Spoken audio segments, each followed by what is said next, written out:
بسم اللہ الرحمن الرحیم والصلاة والسلام علی رسول اللہ وعلی آلہ وصحبہ اجمعین۔ معزز ناظرین و سامعین کرام، السلام علیکم ورحمۃ اللہ وبرکاتہ۔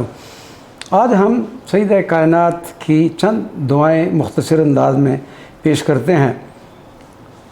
دعا، ارشاد باری تعالیٰ ہے کہ تم اپنے پروردگار سے دعا کیا کرو، گڑ گڑا کر بھی اور چپ کے بھی۔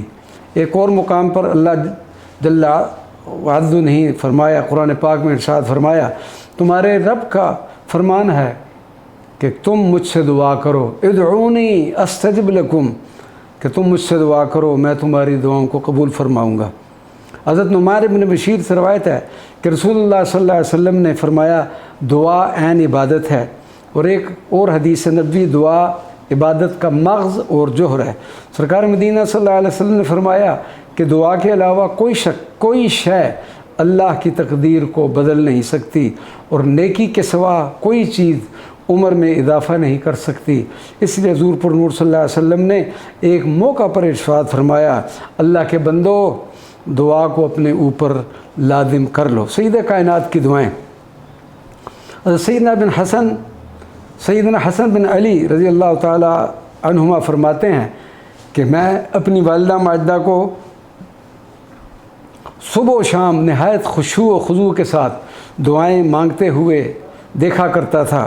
نبی کریم صلی اللہ علیہ وسلم کی اتباع میں خاتون جنت حضرت فاطمۃ الزہرا کو بھی امت محمدیہ سے بے حد پیار تھا، جو ان کے لیے بخشش اور مغفرت کی دعائیں اور گریہ داری کرتی تھیں۔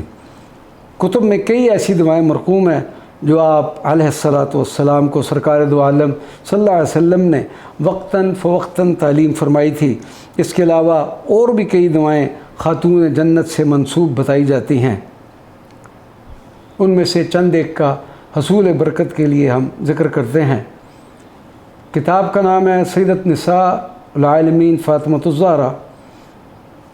اس میں یہ دو دعائیں ہم نے اخذ کی ہیں۔ اس دعائے مبارکہ کی سرکار مدینہ صلی اللہ علیہ وسلم نے سیدت کائنات کو تعلیم فرمائی تھی۔ اللہم ربنا ورب کل شیء منزل التوراۃ والانجیل والفرقان فالق الحب والنوى اعوذ بک من شر کل دابۃ انت آخذ بناصیتها انت الاول فلیس قبلک شیء وانت الآخر فلیس بعدک شیء وانت الظاہر فلیس فوقک شیء وانت الباطن فلیس دونک شیء صلی علی محمد وعلی اہل بیتہ علیہ وعلیہم السلام واقض عنی الدین واغننی من الفقر ویسر لی کل امر یا ارحم الراحمین۔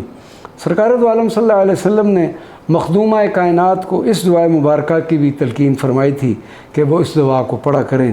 یا حی یا قیوم برحمتک استغیث اللہم لا تکلنی الی نفسی طرفۃ عین واصلح لی شأنی کلہا۔ اللہ تبارک و تعالی ہمیں ان دعائیں کو ترتیل سے اور تسلسل سے پڑھنے کی توفیق عطا فرمائے۔ آمین یا رب العالمین۔